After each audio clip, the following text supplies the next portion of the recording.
Hey, what's up, comrades? I just started a new anime. It's God, these names, they have such freaking long names. It's like Born Again as a Villainess in an Otame game. All roads lead to doom, or Villainous. I think it's just called Villainous in a. It's like Villainous, all roads lead to doom. Otame Villainous, all roads lead to doom. Something like that. Anyway, the idea is that so it starts off. There's like this girl, and she is like noble, and she's hanging out with like the third prince of the kingdom, and she trips and falls and hits her head, and then she gets like reverse isekai. I don't know what to call this, because then when she hits her head, she like has this whole like life experience that she has. I think she just remembers remembers her past life. So it's not that she was necessarily isekai'd into this game, but that she was like born and raised in this world for like several years. It seems like up to 7-8 years, maybe even a little bit later. And then when she hits her head, she remembers her previous life, which is a very Shinto Buddhist thing.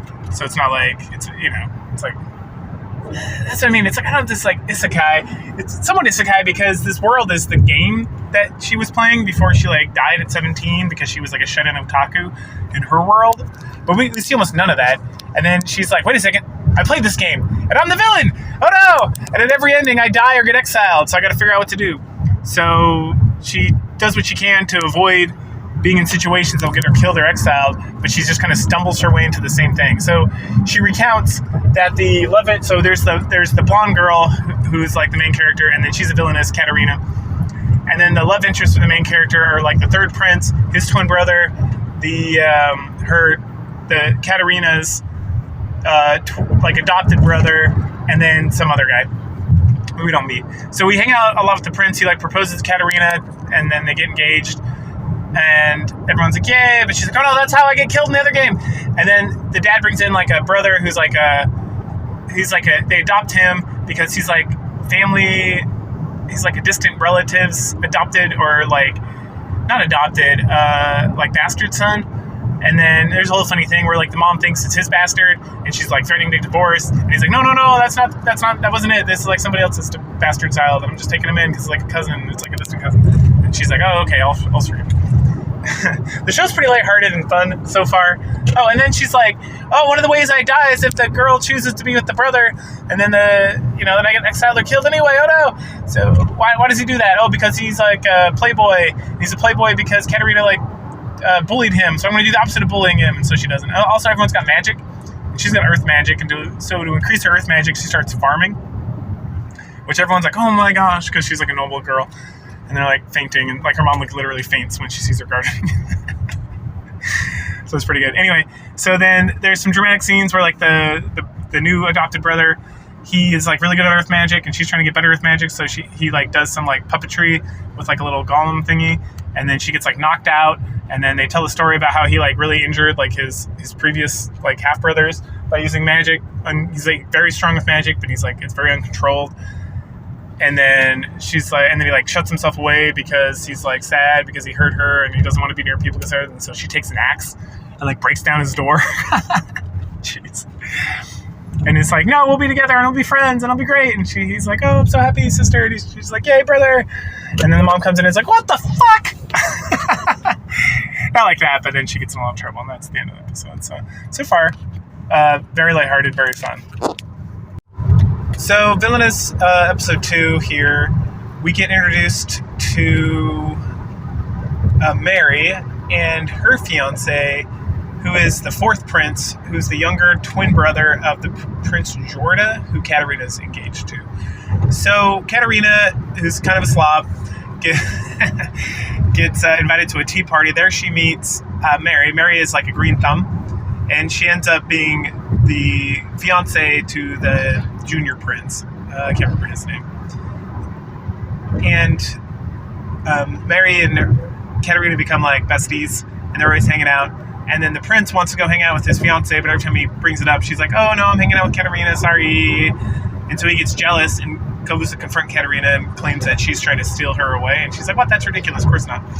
And he's like, whatever. And then they have like challenges, and the challenges are like sword fighting and climbing trees and all this stuff. And he comes over like every day to challenge her, and she keeps beating him at everything. And then the other prince her actual fiance, is, like, all right, this is bizarre. So he goes to hang out with Katerina, and they're hanging out, and the guy comes, and he gets mad, and then she's like, fine, what do you want to do? And so then they do, like, a piano contest, and he plays piano much better than Katerina does. And then when he gets complimented by his brother and Katerina, he like freaks out and runs off. She finds out that he has like a super inferiority complex, and that she's like, well, your brother has some weaknesses, and he's like, whatever, he's perfect, blah blah blah. And then she like reveals to him that he's afraid of snakes, and he's like, that's not really what I was thinking of. And then she's like, watch, and she throws a fake snake at the older prince. And he's like, ah! And then he comes up, he's like, aha, I see you're throwing snakes at me. I'm going to tell your mother about this in the tree climbing. And she's like, no! That's it. We also see that from the original game that Mary doesn't get executed or exiled. In like the good ending, Mary just is like, oh, congratulations, you guys ended up together, hooray. And in the bad ending, she ends up with the prince. So, good stuff. All right. So in episode 3, we kind of get a wrap-up of all the main characters, it seems. Well, maybe not all the main characters. There's the actual heroine of the Otama game. So, but we meet... I just watched this. Sophia. We meet Sophia, who looks like she's albino. She's got white hair and red eyes. Only she's very beautiful.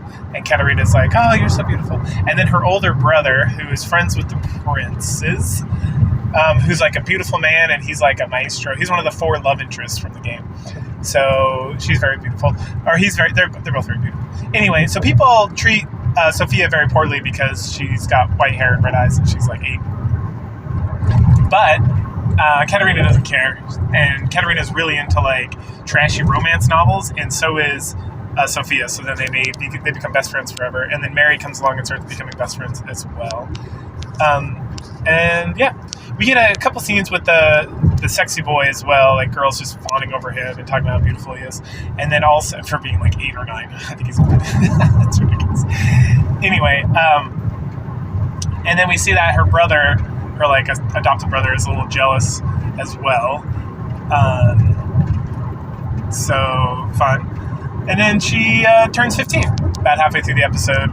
And she has like a celebration party. She dances with everybody. Everybody's kind of like hitting on her, including the girls. And she's like, I think I did it. I think I avoided the death from the Otama game. And then we start the Magic Academy. Hooray! Episode 4, we're finally at the Magic Academy. And we finally meet Maria, I think that's her name, who's the heroine. And she's super cute, y'all.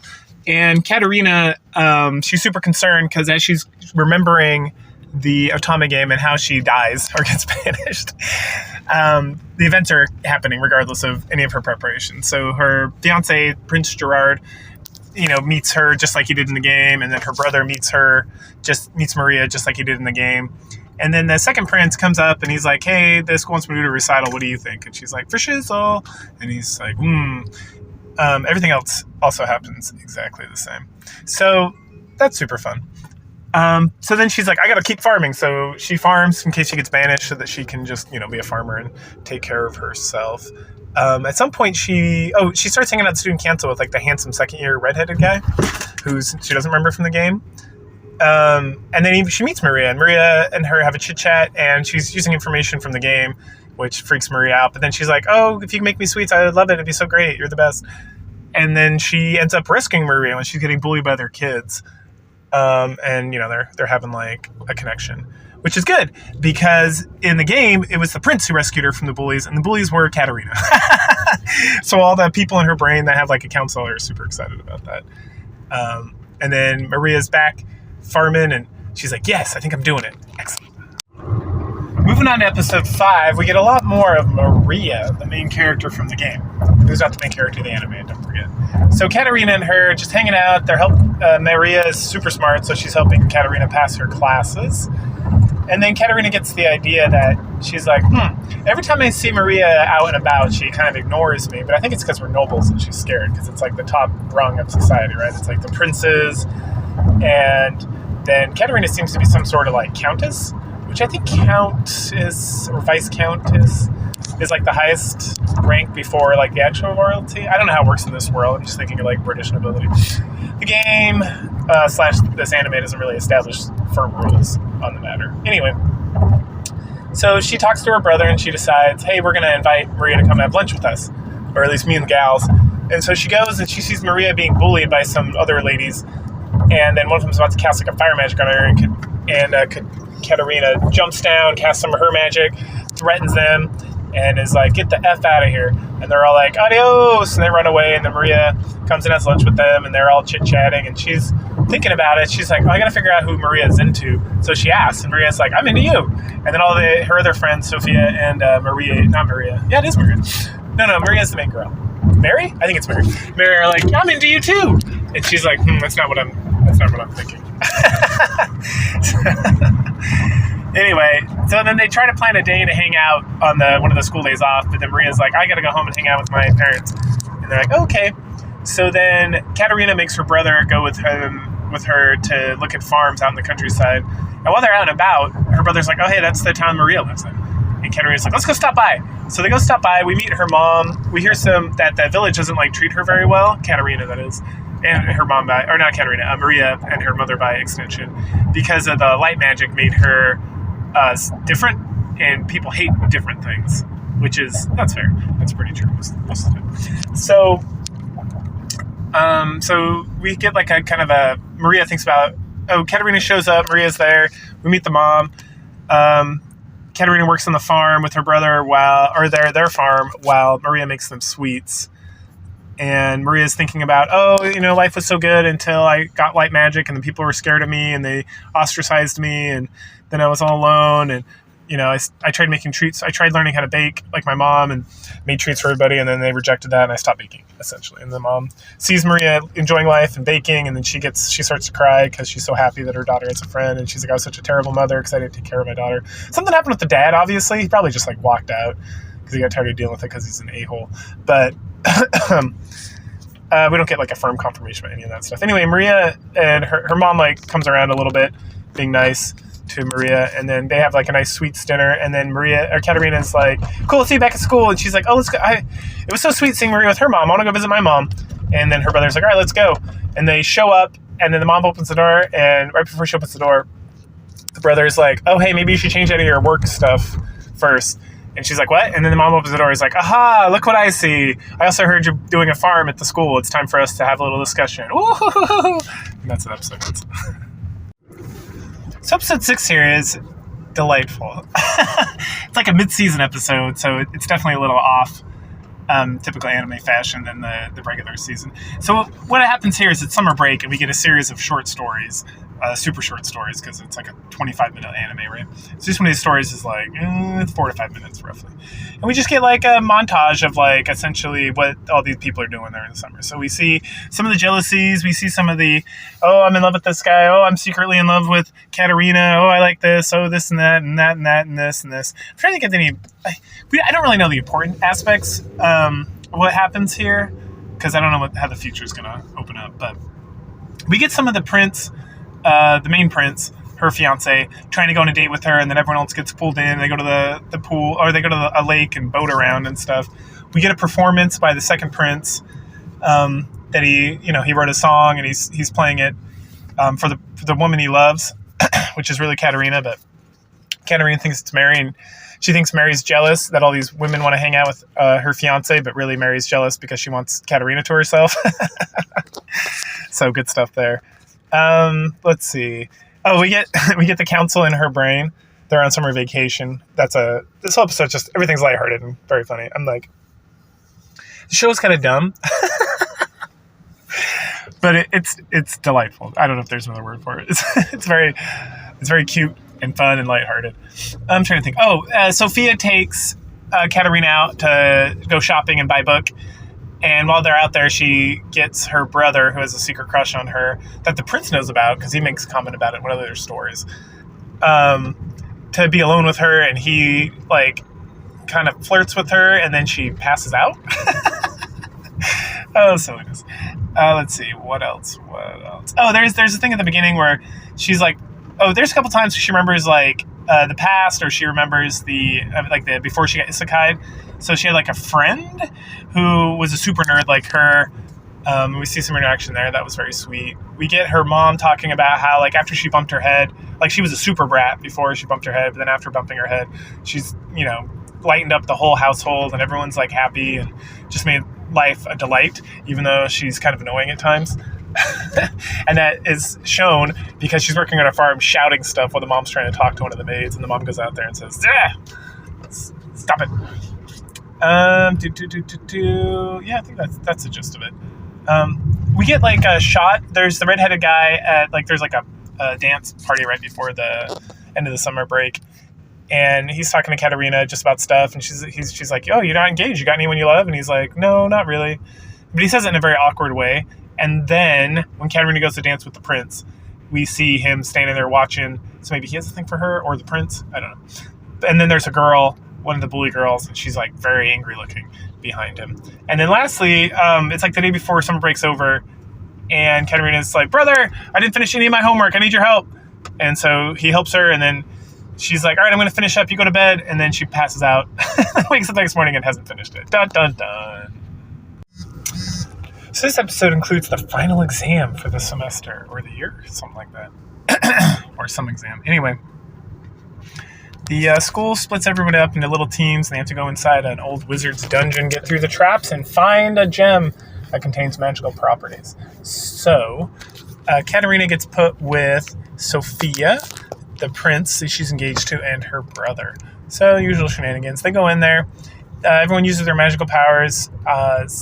Katerina really has very little to no magical powers. She can create little, like, earth stumps and such. Anyway, so there's she keeps stumbling into traps. Eventually, one of these traps, and getting saved by the prince, her brother, and the prince and the brother for the most part. One of these traps, she like stumbles down to like this cavern, and while she's down there, she starts freaking out. It's like, oh, I need to get food. So she starts collecting mushrooms. Meanwhile, like a shadowy shape is behind her that kind of follows her around. Everyone else realizing that she's lost, freaks out. They end up all meeting together, like everybody from like the main cast. And then the handsome older boy and Sophia use their magic to listen and find her voice. Then they're able to track her down, which is good because at this point, Katerina's trying to, she finds a magical stone. She finds the magical stone they're all looking for, but she just finds like a stone to her and starts cutting more mushrooms off. And then she kind of slips and falls down this cavern.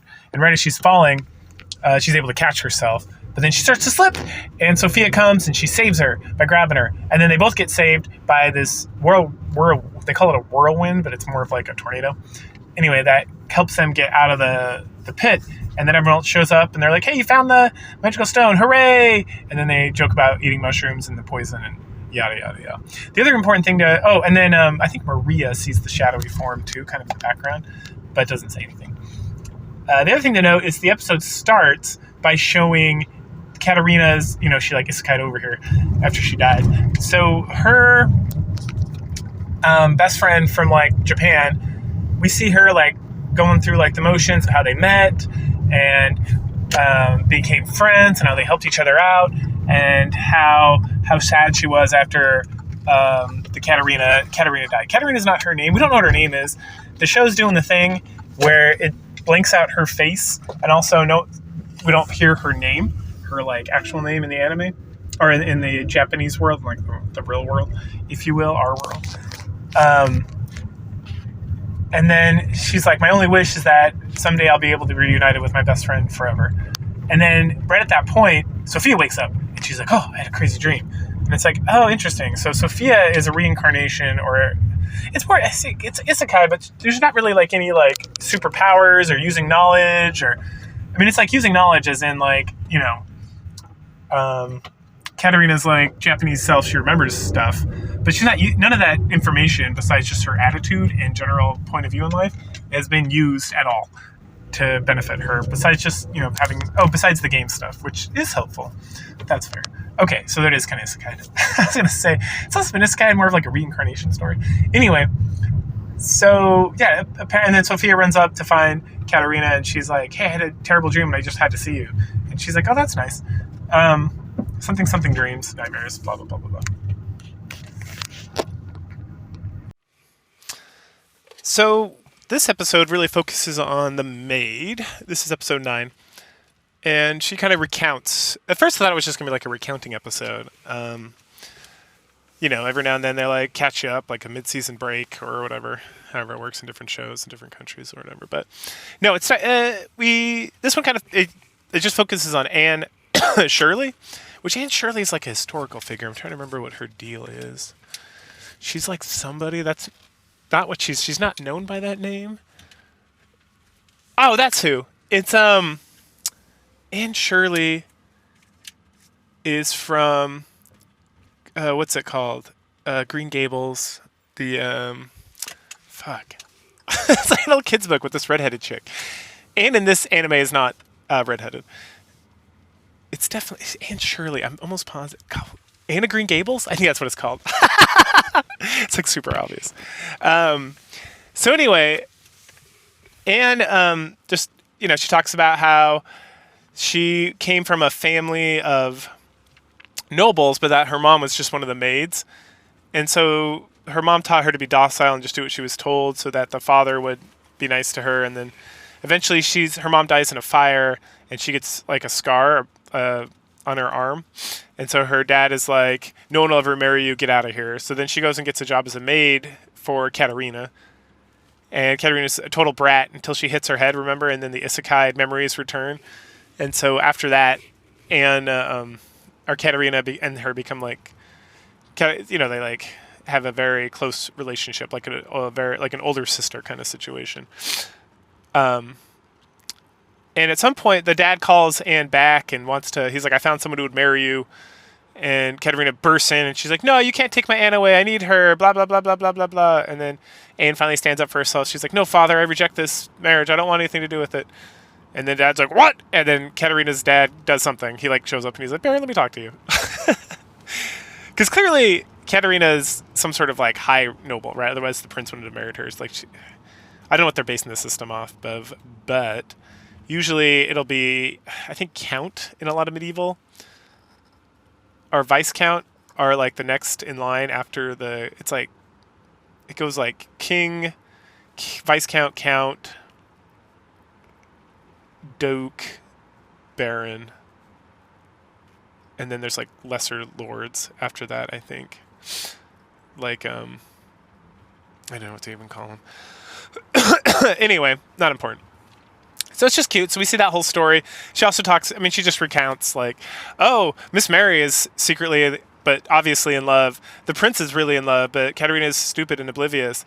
What's his name's in love with her? Oh, the other prince is also in love with her. And ooh, her brother is also in love with her. Yada, yada, yada. Blah, blah, blah. So that's all super adorbs. And then the girls have like a sleepover and they're all chit-chatting about boys and stuff like that. And then, one of the things is Katerina, when she's a little kid, is like, sometimes I kick my sheets off in the middle of the night, and Anne always gets up no matter how tired she is and puts my blanket back on. And right at the end of this section, I can't say episode because this episode has like a B plot right at the end or like a sub story. Anne comes in and like covers her up. It's very sweet moment in this very silly anime. This like Vanderbilt show or a vaudeville show of an anime. So the second act is just Prince Jarda. He gets a letter from Katerina that's it's like all colorful. And he's like, "Oh, she never sends me anything. This is great." And it's like, "Please meet me at this place at this time." And he's like, "Oh, it's a very secret place. And she's never really invited me. This should be great. I'm going to take her jewelry or a ring or something." He's like, no, she would hate that. I'm going to... And then he remembers her talking about, my shears are so dull, like my garden shears. I need new ones. And he's like, "That's what I'll do." So he gets her like gold garden shears, and then he shows up and everyone else is there as well because they all got the invitation. And then she's like, it's harvest time, you guys are gonna help me harvest all the plants. And they're like, yay, and they all get to wear the same kind of drab uniform she wears. And then he's like, "Oh, before we start, here I have a gift for you." And she's like, "Oh, thank you, another one." And everyone brought her garden shears. So I watched the last 3 episodes kind of in a row because up to this point, it's been like short story, kind of loosely following a progression for the most part. But these last 3 are literally like part 1, part 2, and then finale. So they all go together. So what happened is it starts off with Katerina being accused, just like in the game, of doing all these malicious things to Maria, and she's like aghast because she's like, "Oh no, I'm gonna die or be banished! Oh no!" And then like her crew shows up and is like, "What's going on?" And so they all look at the accusations, and then Maria's like, "None of this happened. This is completely ridiculous." And then the prince is like, "Yeah, this seems completely fabricated."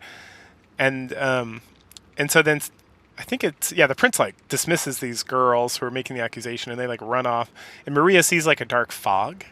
So she's like, "That's interesting." And then they're talking about it as they're walking away, and like one of the other prince went and like talked to the girls, and they were like, "Well, I don't remember. I just all of a sudden I had this thing, and I felt like I needed to make an accusation against Katerina, and like I don't like her, but I would never do that. It's like embarrassing and stuff." And it's like, "Oh, that's so weird." And then at some point, Maria sees this kind of black fog again, and she's like, "I'm gonna go. I'll see you guys later." And then Katerina's like, "I wish I'd followed my instinct and went with her, because that was the last time any of us ever saw Maria again. Dun dun dun." It's not, but but that's the poor localization is all I can refer to it as, because you see this sometimes where it's like that's probably not what the Japanese actually said, because it doesn't make any sense. Anyway, so Maria's gone. Everyone's kind of stressed out. They're all looking for her, doing all this stuff. Katerina gets like sick or something, and kind of passes out at some point. So they take her to the doctor. He says, "Oh, she's okay. Don't worry about it." So they don't. But she's just like chilling outside the hospital on the school grounds when the club or the student body president, the redheaded kid, like shows up and is talking to her. And she's like, "That's weird. Why is he here this late after school?" And then she remembers like her past life and remembers that there's a secret dark ending or secret dark path in the game Fortune Lover that this world is based on, that involves a redheaded kid with gray eyes who is the student body president. Dun dun dun! So he's the one who uses dark magic. Oh yeah, before this we learn about dark magic. We learn that Jordo tells her like, "Oh yeah, there's like the 5 magics, right? Earth, wind, water, fire, and light. But there's also the secret dark magic. But the only way to get dark magic, you can't be born with dark magic. The only way to get it is to kill somebody, take another's life. And so you have to like go out of your way to get it. And it's very sketchy, obviously." So this guy's got dark magic, and he's like, "Dud dud dud." He like puts her to sleep, and she's like, "No." And then she wakes up, and she's herself back in like the real world, quote unquote. And we finally see her face, which is a normal anime face. It's nothing special. But we see her interact with her mom and her brother, and she goes to school and hangs out with her best friend forever, who's now Sophia. And they like chit chat and do this stuff. And then we kind of go back and forth a little bit between like her, because she's like in a coma in like the now real world, which is the isekai world, because she got resurrected as Villainess in an Otami game where all paths lead to death, which is the name of the fucking book that this is based on. Okay, so at this point we go back and forth, and Sophia starts to remember a little bit more that she's the reincarnation of Katerina's like best friend. I can't remember what her name is. Maria? No, Mary's the. I don't know. Doesn't matter. So she's like, "I gotta go. I gotta help her." So she runs back, and everyone else shows up because they want to be with Katerina while she's like in her coma and help her. And then Sophia's like, "I'm gonna help you." And then we go inside the brain of Katerina, and she's talking to her best friend. And the girl's like, "Hey, you hear all those voices?" And Katerina's like, "Yeah, what is that?" And she's like, "That's your life now. You gotta go." And they have like a very like emotional, like this is the most serious part of this entire season moment. And right before they go, she's like, "Hey, don't forget his real name when you talk to him." And she's like, "Who are you talking about?" Another funny thing that happened earlier on was that when the girls are making accusations, everyone on the team, all the homies, are like, "She's way too stupid and dull-headed and and too much of a dullard to come up with these like advanced like schemes of like torturing Maria." None of this makes any sense. Anyway, I forgot that was pretty hilarious. So then she comes to, and she tells them all that the student body president is the one who did it, and that there's a secret like workshop that's been shut down that has like a secret entrance or secret storage, and so if they go there, that's where Maria's being held. So yeah, they did see Maria. They saw Maria like less than a week later. But so they go and they find Maria and they release her, and they're all happy to be with each other again. And then she's like, "Oh, the student body president's here." And then we go see him, and he's in like the Stark chamber, and there's like smoke or like the black fog all around, and you keep hearing like a voice talking to him. That gets revealed pretty quick because the princes are about to like take care of business with their swords, and Maria's like, "No, I'm gonna take care of you because we're friends and you can do better. And he's like, let me tell you about how I got here. And then we get his entire like backstory. So like he was a little boy and he was being raised by his mommy and he loved his mommy. And then there was like, he's like a bastard of some count or duke or something. Marquis. I think it's just Marquis. Of a Marquis.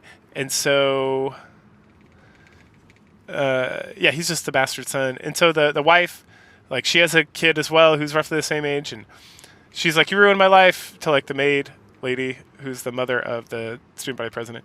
And my son's about to die, but I'm going to use dark magic to put all his memories into your son and take your son and kill you to do it. And there's a guy there who's like, I'm going to do the black magic. So like he stabs the mom and as she's laying there dying, she's like, get revenge for me, son. And then the guy gets the dark magic and he starts transferring the memories of the dying child over to the student body president guy. And he's like, and that's how I'm here. And now I have to get revenge against just random people all the time. And I hate you, but I don't explain why in this. So it's very poorly implemented. Yeah. Anyway, so that's, oh yeah. And then Katarina's like, no, we're still friends. You can still recover. You can still be the best Jew. And she like takes his hand. And then the voice is like, no, fight her. And then the guy's like, no, I'll fight you. She is my friend. And then we see that like a lot of the memories that he had, like the gist is accurate, but like the mom was not like, get revenge. She was like, enjoy life and make friends and be happy. And don't, the way you can do is to live a good, happy life for me. And he's like, no, you implanted false memories into my head. And we find out that he got the memories of the kid who was dying, but it wasn't like an erasure. It was just like an addition memories. So then with the power of friendship, because friendship is magic, he's able to push off like the dark force because the guy implanted some of his like memories and stuff also into the boy. So he fights that guy and banishes him away. And then he's like, oh, Katarina, you saved me. And he quits school so he doesn't graduate from the Magic Academy. But he like reveals that the not the Marquis, but the Marquista or whatever, however you say it. She gets to go to jail for dark black magic, and he loses the black magic because it was actually the guy who put a part of himself in him that had the black magic and such. So, okay. Yeah. So then he joins the Mages Guild or something. I can't remember what it's called, like the Mage something. That's like the second strongest political body in the kingdom besides the king and the royalty, so that he can still be around and hang out and be friends. And everyone's like, oh no, another rival. And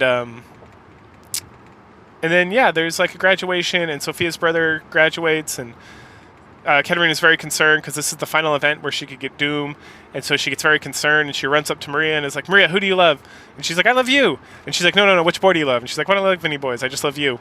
And Katarina's like, okay, well, I think I'm safe then. And then she's like, oh, I know what this is. This is the friendship ending. We're all friends, and everyone wins. And it's like, da-da-da. So that's the end of the season. It was pretty good. There's a second season and no VA. So I got those. Watch those next. But yeah, it's just kind of dumb, lighthearted fun. I enjoyed it. But there you go. Cool. Catch y'all later. Hey, what's up, everybody? So season number 2 of the Villainess in an Otami game. We're all past Lead to Doom, or Hamfuea, as it's colloquially known as. It starts off with a school festival. It's a school cultural festival, and we get kind of like reintroduced to all the characters and how they love Katarina, and she runs around. The whole student council has put on a play, so Katarina runs around with like this other group of girls we've never seen before, and she eats a bunch of treats, and she interacts with everybody, and it just kind of picks up where we left off. But yeah, no, it's just kind of a lighthearted reintroduction to all the characters, because hypothetically you saw the last season, and then it's been a year. Like nothing really happens. The title of the episode is like, I got too casual because all my Doom flags were passed up. But nothing really bad happens until the very... Oh, and then there's like a whole thing where she has a bunch of carrots, but they can't sell carrots because that'd be like, I don't know what the word is. Like, this is like a fancy party for nobles. Come on. So Maria and her make like a bunch of carrot treats and they sell out. And then we get introduced to, so Jorda's like the crown prince is my understanding. Like he's going to be the king, but then he has two older brothers. So I don't know what the fuck that's all about. Maybe they're bastards. I know why the other prince, because he's like the younger twin, but it's one of those situations where it's like, oh, that's interesting. So we meet the other two princes. There's a blonde prince too, because Jorda's a blonde prince, and he's very dour, and he's also engaged, and we meet his fiance. And then the other prince is more lighthearted, and he's got gray hair, so it's kind of the opposite of the twins. So that's quirky, I guess. But they're doing something. Raphael, who is the name of the student body president, his actual name, that's not, he was pretending to be someone else, but that's his true name. So Raphael shows up and he has like magic to transform his look. So he's got brown hair instead of red hair and blue eyes instead of gray eyes so that people aren't like, that motherfucker. So he can kind of be more incognito. And then you find out Maria is going to join the same like magic council or whatever when she gets out of school, because that's the only way she can like stay in the area and be close to Katerina. And then like, oh, you should join too, because otherwise you're going to be like the queen and you got to like go do queen stuff. And she's like, oh, I am not prepared to be a fucking queen. Which is true. But also not true, because she's delightful and she helps everyone, which is what a queen is exactly supposed to do. So I'm assuming she's going to be a queen at the end of this light novel series, which is still ongoing, which I will never read, because I can't imagine enjoying this that much, that I would want to read all these books that are mostly not even translated into English. So there you go. All right, yeah. Oh, at the very end, you see that she's in a play with Maria, so even though she didn't want to be in the play, and she kept talking about not being in the play, and now she's a terrible actress, she ended up being the bad guy in the play, and she was like, how did this happen? And then it's like, hilarious, and that's how the first episode ends. As we previously surmised, Lady Katerina is now a member of the play, and she's going to play the villainess. Oh, hilarious. So we see that the actress who was supposed to play the villainess got sick, and that they need someone to take the place. And so Katerina is voluntold that she will be doing such a thing. And then she can't say no because Sophia apparently wrote this play completely, and the student council's putting it on, and she doesn't want to disappoint her friends. So she does. So the play is a kind of like spoof off a Cinderella story. So there's a girl played by Mary, called Marianne, right? who has two evil stepsisters, and she is beloved by all the people in the town, and they make her a dress instead of a fairy godmother, and then she has to wear her like work boots instead of a glass slipper, but everything else kind of falls in order. Anyway, so Katerina is trying to memorize lines, and of course she's incompetent, so she can't do that. So she takes her lines and tries to tape them or glue them to the back of her fan. It's part of her costume. But then when she goes out to actually do the show, the thing comes off. And so then they have to improvise several times, and then they kind of rewrite some of the story to add like another love interest and a whole thing. And there's like a battle between people, and the whole thing is just kind of like ridiculous. And that's the whole episode. It's ridiculous. Now the important part, but there's great success, and her parents come, not realizing that she's in it, and they're very excited that she did such a good job. And she's like, well, I guess I'm very good at playing villain. So she's able to improvise based on her experience from the game. So the important part is at the end, she's like sitting around thinking about like, oh, maybe I could be an actress. And then some rando girl knocks on the door, is like, oh, I'm here to take you to the party with your friends. And she's like, oh, good, and I hope there's food. And clearly she's being led into a trap. And then she's entrapped. Some guy or gal or somebody does like the chloroform thing, and she's knocked out. So we have a little Tootsie episode situation going on right here. Let me see if I can get on this free without crashing. Once last the episode ended, we saw that Katerina got kidnapped. Oh no! So she wakes up in captivity, and there is a maid who's like, hi, I'm Lena or something, your new maid. And then there's a butler, a very handsome butler, by the way, with handsome boy looks and glasses. And then there is Selena. Selena is engaged to Prince Ian, who I think is actually the eldest son, who is actually in line to become king, maybe? I don't know. They talk a lot about who's going to become king, but not really. So it's a little confusing, like how the actual order of events is going to go. I mean, there's 4 princes. That's always like a problem, right? For all of us who played Crusader Kings, that is a dire situation where, it's time to head some rolls, roll some heads. Anyway, so I take back my previous statements on things.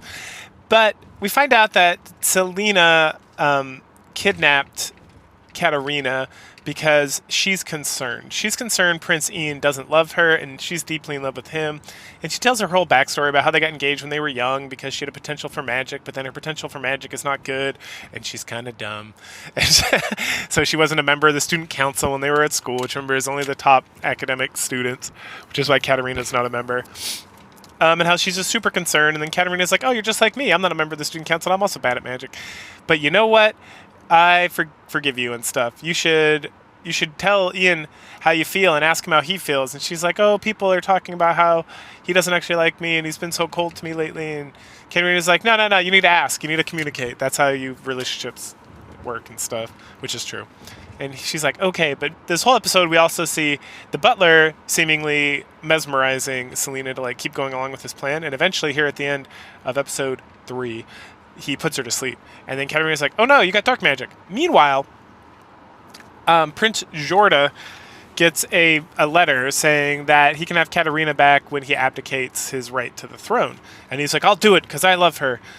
And his brother's like, well, it's going to take a while to do that because it's like a whole ceremony and such. So let's just keep looking for her. And they're like, yeah, let's do it. And then everyone's together trying to figure it out. Oh, previous to this, Mary and the youngest prince who are engaged, he confesses to her that he's in love with somebody else and that he doesn't think he can ever love her. And so if she wants to like end the engagement, he will accept that.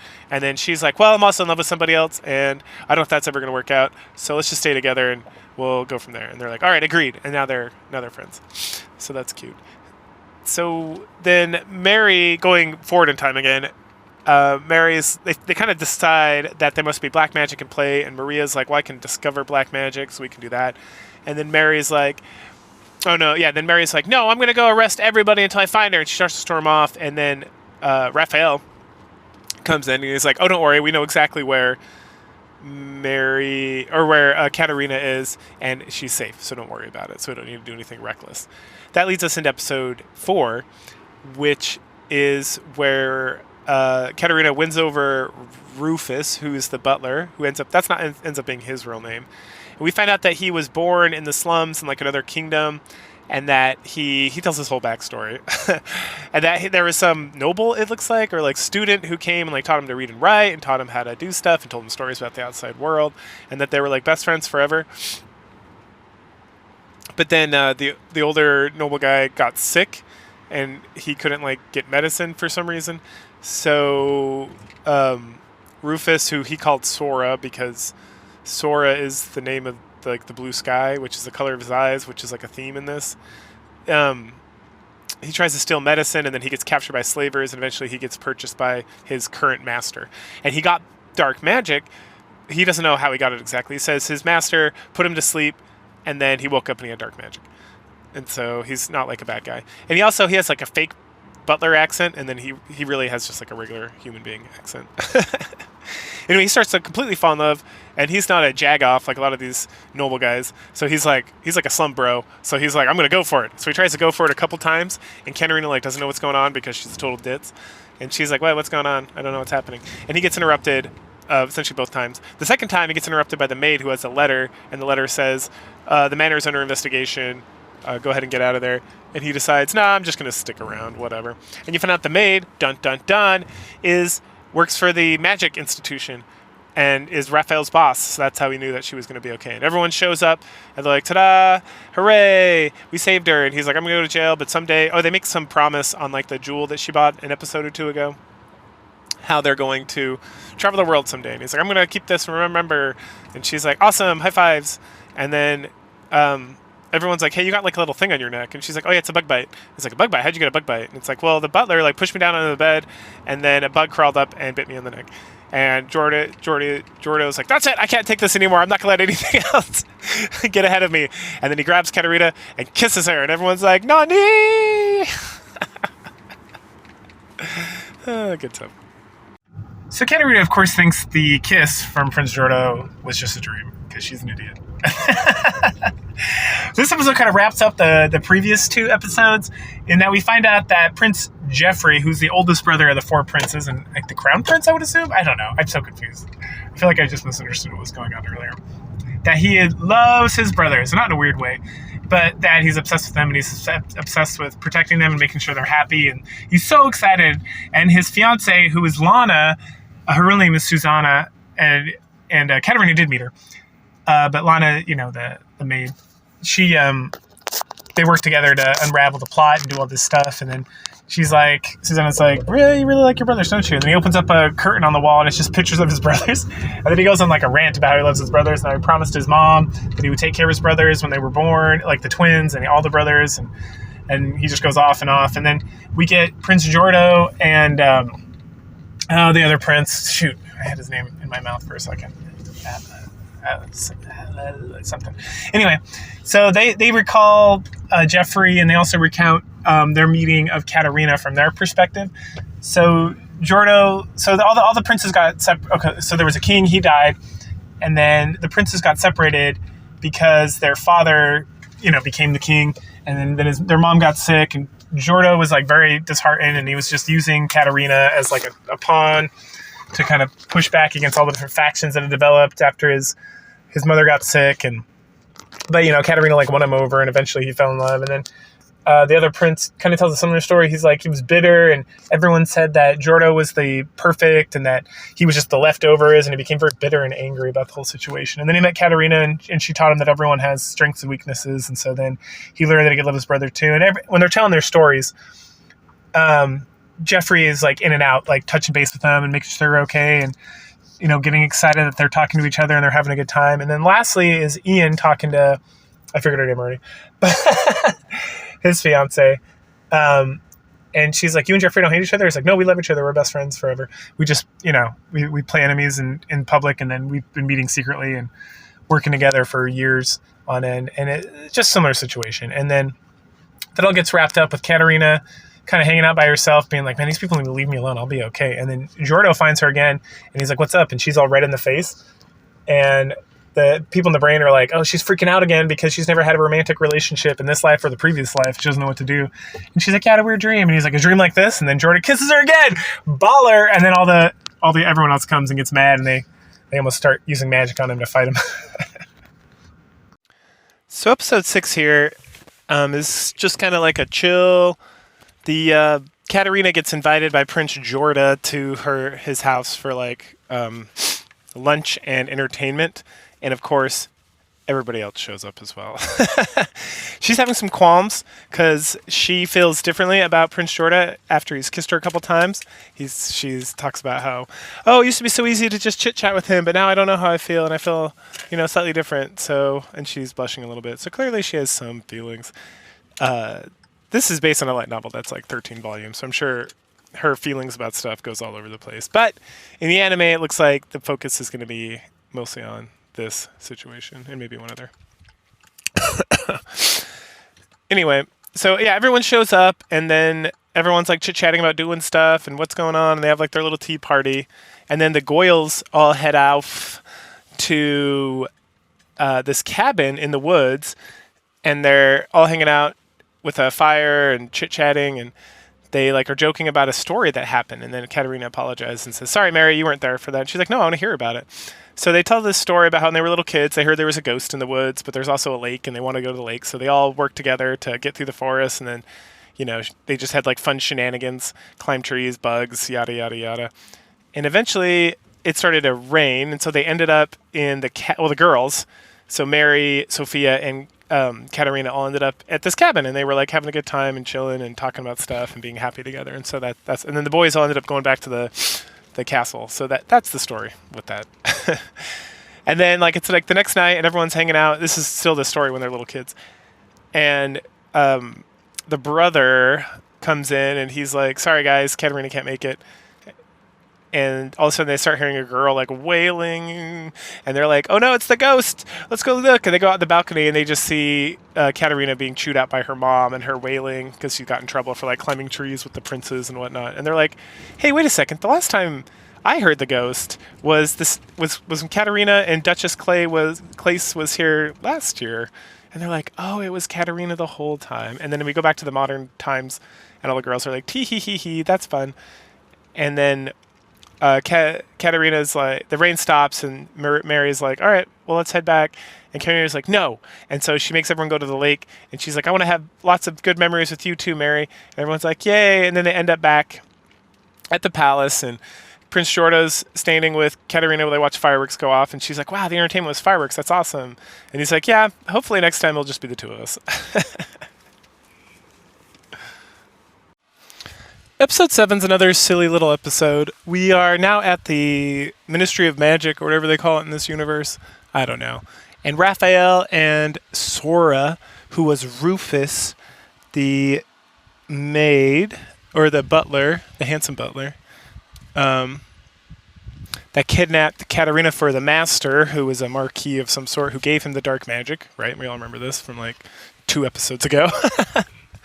He now works there. We find out that Lana, who is also the future queen, the wife of the crown prince, the eldest son, what's his face, has all these disguises. And so we find out that she works her people in the Ministry of Magic to death, essentially. Like, these people like don't sleep, and they're passing out from all this extra work, and they're very sad-eponymous about it.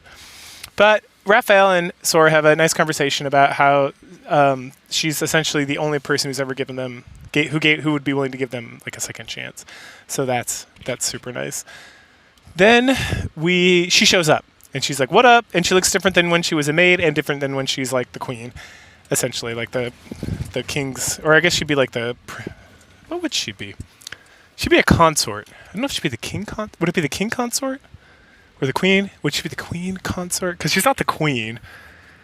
If it's like British stuff, which I'm familiar with only because my wife watched every episode of The Crown. Anyway, where were we? Oh, yeah.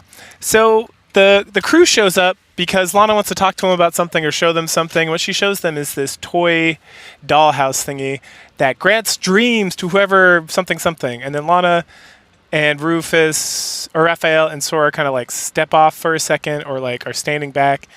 And Katerina, of course, gets her grubby little hands on it, and she's like, what would I dream for? I think I would just dream to lay around all day and eat. It would be the best. And then she opens it up, and then we get a repeat of, was it in the last season, the book episode, where people go into the book and they are all trying to hook up with Katerina, and Maria's being, or was it Maria? Maria's being like, no. Is it Mary and Maria? I think it is. Anyway. But this time everyone goes in except Raphael and Sora. And then for some reason Anne shows up, the maid of Katerina, and then Lana shows up and she's like, uh-oh, what are we going to do? And then we essentially get like the mini clips, the mini stories of each person's tale. The youngest prince wants to be a bird who just sits on Katerina's cheek or shoulder and gives her sweet pecking kisses.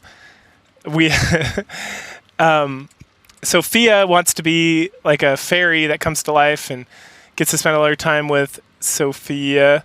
Maria wants to be a king that has more rank than Jordo, so that she can take the place of him, and she wants to be a man. The handsome boy, what does he want? Oh, he wants to be a cat and still be super handsome. Then we see Mary just wants to have super strong arms and be super buff so that she can make more treats for everyone. Who am I missing? Oh, and then the last one is the brother. The brother wants all the girls to be boys and all the boys to be girls for some reason. And then Katerina's dream is to just be lazy and lay around. So Anne and Raphael decide to go into the house as well. And Lana's like, oh, you got to like put the doll to sleep. I don't know what that means. I just know that's a thing. And so her and Raphael go inside, and they split up, and Lana sees some more of the stories that I already recounted. And then Katerina like bounces out because she's like, wait a second, I have a lot of shit to do. I can't just be lousing about all day. And her thinking about Anne makes her be like, hey, where is Anne? Oh, that's right. I'm in like a fucking toy. I got to get out of here. And so she gets out of there, and she bumps into Anne, and they find Raphael, and he's working at like the perfect job where he shows up at 9 and leaves at like 5 o'clock. and everything's nice and orderly, and no one's like working people to death. And they're like, hey man, we got to go find this doll. And he's like, I don't want to. And then she's like, come on, you got to, because friendship is magic. And he's like, oh yeah, friendship is magic. And then the doll's like, no, and it pops out of like the woodwork, and Raphael's like fighting it with magic, and then Katerina just like goes over and like turns it off by pulling like the key out of the back, and then everyone pops back out, and Katerina's like, what did you guys all dream about? And Anna's like, be quiet, Katerina, we're not going to discuss this.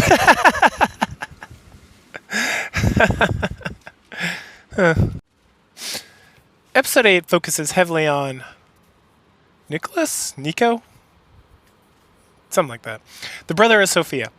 So he is his father is like the prime minister, or was the prime minister of the country, but also he's a count, which is a very low level noble. I thought they weren't nobles at all for some reason, but they refer to him as a count's son several times in this. There's also like kind of two stories going on here. It's like they're jamming two things into once. So Nico's story is that he is getting like, his dad's in meetings with other like nobles, and they're talking about someone. They're like, "Oh, I have a daughter that's your son's age," blah blah blah. And the dad's always like, "Oh, that's nice." And then the boy is like, "Hey, maybe you should entertain these guys. Like, they're trying to get someone to marry me. I don't want to just disappoint the family or something." And the dad's like, "Nah, bro, don't worry about it. I think the people who are getting married should make their own decisions." And then for some reason, Nico gets like kind of concerned about it and whatnot. So he's like, "Hey, Dad, let's do this." I think what he does, he justifies. He's like, "Well, Jorda's my friend, and and he's engaged to Katerina, so I need to move on." So he gets his dad to put out that like, "Oh, his son's looking to meet with women," and they get like 100 offers or something ridiculous. And so he goes on these like terrible dates, and finally he meets this girl, Freya. So backtrack, Freya and Quinn, something like that, are friends who are first-year students. Now, Katerina's like a second-year student, and this other dude's like, he's graduated at this point, right? So this girl's a couple years younger than him, Freya. And Quinn, something like that. Anyway, Freya's like super smart and nice, and then Queena's like a bitch. She treats people very coldly, but her and Freya are like best friends. And then Katerina treats her really nice, and we see some interactions between the two of them. And eventually, like, so the one story focuses on this Queena chick, and just like her interactions with Katerina's like treats her very nice, and she asks her for help with her homework, and then she keeps like, and this girl has a lot of like internal monologue that's like, "Oh, why would anyone like me? Oh, I wish you would leave me alone. Oh, blah blah blah, something something, blah blah blah, blah blah blah blah." I don't blah blah blah blah blah.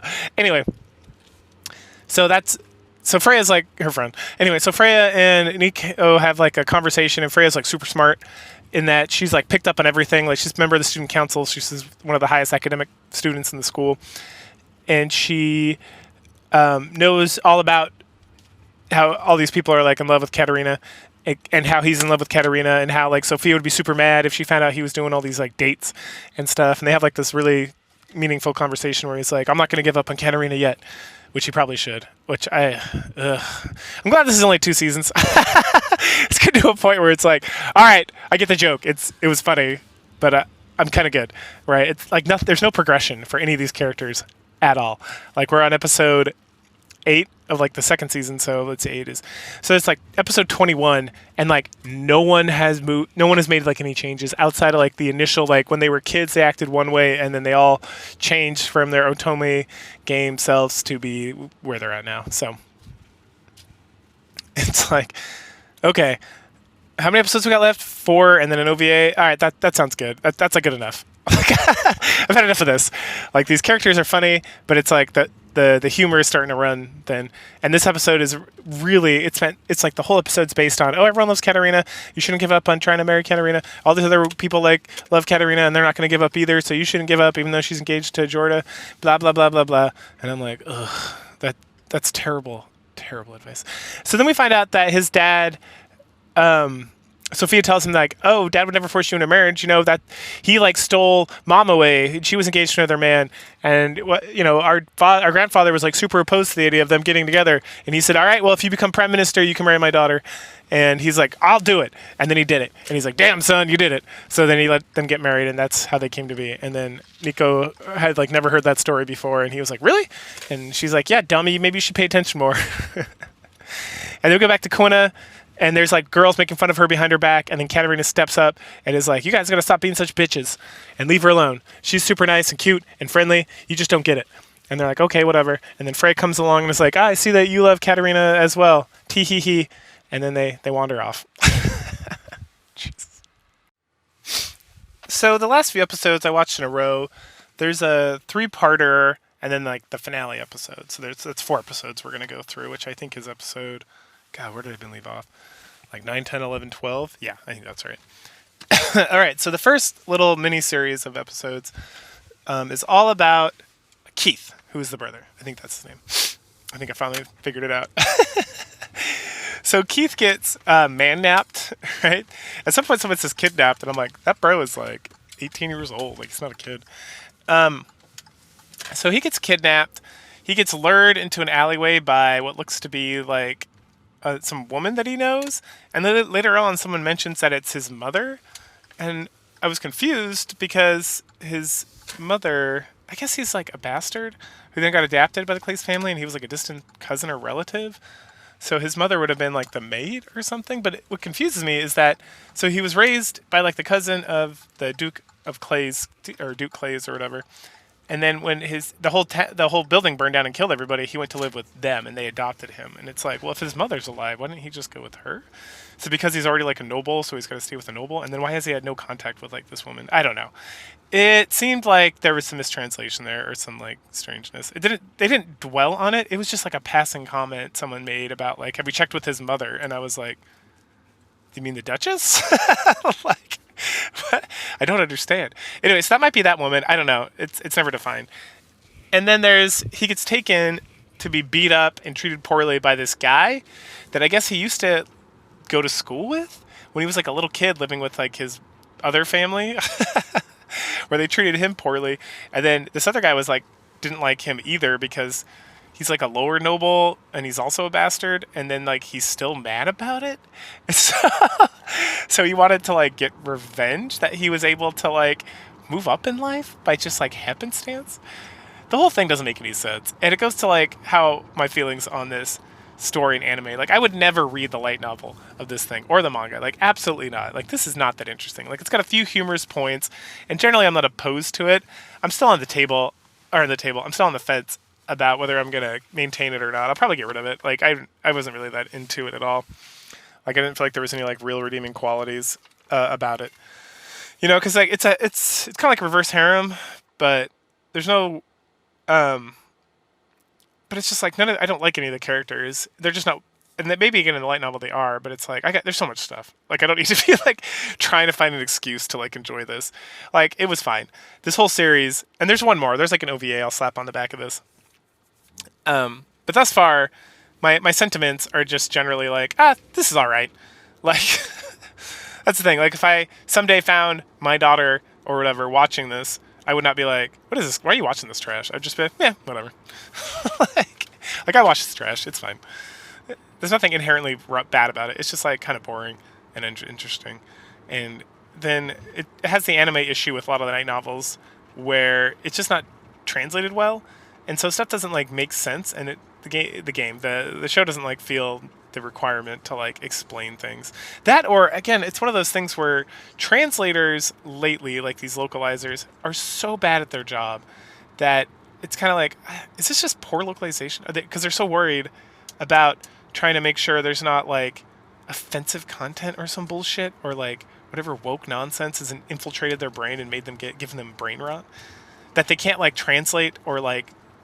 And that's my thing. It's like, is this always just kind of like poorly done? Like, even in the Japanese release, are people kind of like, I don't understand any of this stuff. Like, you got to go read the light novel to understand more, or is it originally just not very good, but it's like fan servicey in like a teenage girl kind of way, where it's like, ooh, she's got so many boys and they're so pretty, which is fine. Again, none of this is bad. I mean, that's not bad.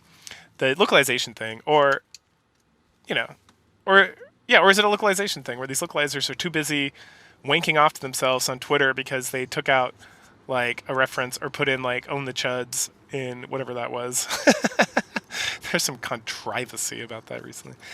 That they don't actually doing their job, right? So it feels like that Unicorn Overload game. I know that was like poorly translated, which I don't mind poor translation per se. Like I'd rather, but if you're gonna do poor translation, just run it through an AI and just slap that in, or Google Translate or whatever, and I'll just accept it. I'll just be like, yeah, it's poorly translated, and be like, I get the gist. I'm looking at the visuals, trying to figure out what's going on. Like, well, clearly that guy hates that guy, so I kind of get that from the writing. It's not as eloquent, which is sad, but whatever. Like I could just learn Japanese. I know, right? Anyway, I spent all this time talking about this because, again, it's kind of boring. So Katarina and everybody are concerned that Keith isn't around, so they go look for him. And then Yordo and Rufus, the guy from the magic school who kidnapped her at one point and used dark magic, and Mary, or is it Maria? Maria is the blonde-haired girl who's the main character of the game, I think. So Maria, which is super... again, just change the fucking name. Like... That's your job, you motherfucker.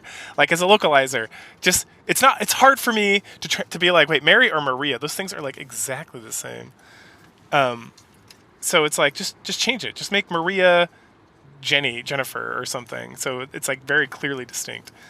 Anyway, so whatever. The blonde-haired chick, they go, and then at some point Katarina like stumbles, and this is part of my problem with the general writing with the show, which is why I would not be surprised if it's just not. The show is just like very lighthearted, so it doesn't spend a lot of time like trying to like fill up plot holes, kind of like a Twilight thing where it's like I'm just gonna keep driving forward, and if stuff doesn't make sense, fuck it. Because she just like stumbles into this mirror that Jordo buys her, and it just happens to be like this thing that can detect dark magic and also give Katarina the ability to, at a later point, control like a dark magic dog. And she just like found it randomly because it was so cutesy at the marketplace while she was looking for her brother, but then she forgot C's because she's got... And that's not the localizer's fault. That's just like, this is for like middle school girls. Why am I watching this? What is wrong with me?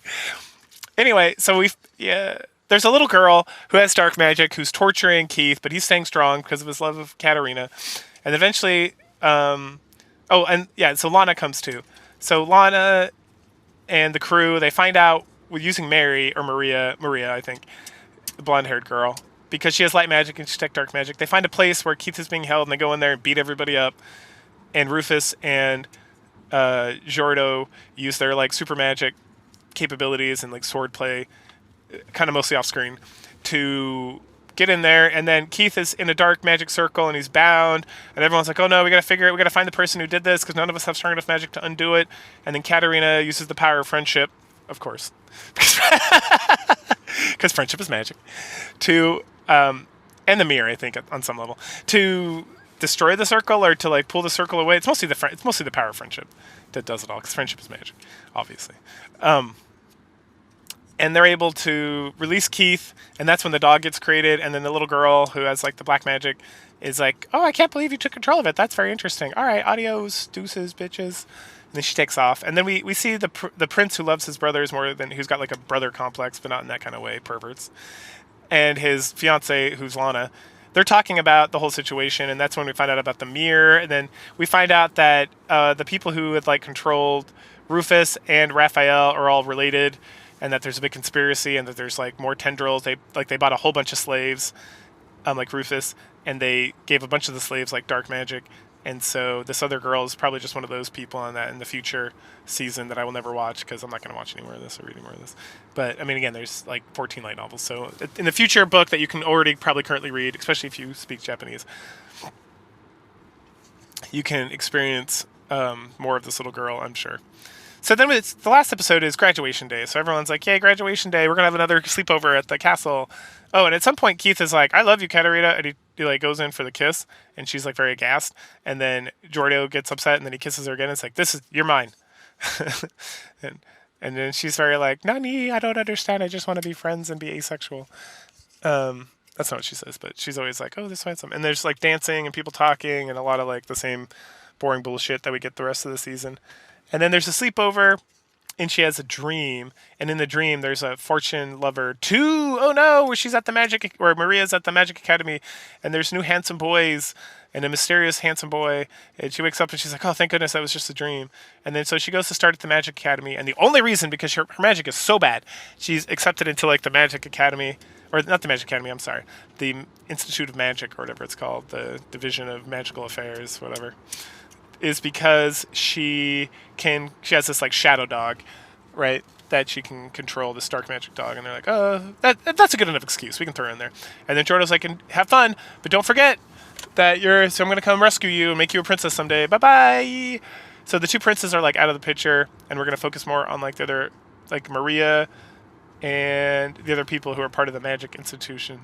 If you continue to follow this, I'm assuming.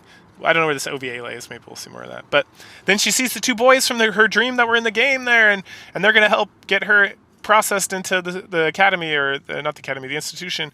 And she's like, oh no, Doom Flags! And that's the end of season 2. Fun times. All right, so the OVA is only in Japanese, so I'm good. Oh, goodness gracious. All right, so final take. The show's fine. It's like a 6. For me personally, it's more of like a 5 out of 10. It's fine. It's better than watching most American bullshit that's coming out the last like 5-10 years. But it's really not that interesting. And while competently made, it does seem like there were some liberties taken by the localizers that kind of made it harder to understand what was going on, because they're lazy more than anything else. There's nothing like woke about it. But yeah, this is definitely something that might interest like a middle school girl. But if I was going to get like a middle school girl into this, I would just get her the books. Because it's one of those things where it's like, these things are always very disappointing because they don't conclude necessarily, and then you're just never going to see anything about it again. But yep, that's isekai'd into as a villainess in an otami game with must avoid all Doom Flags, or ham fueta, if you will. Cool. Well, there you go. Catch y'all later.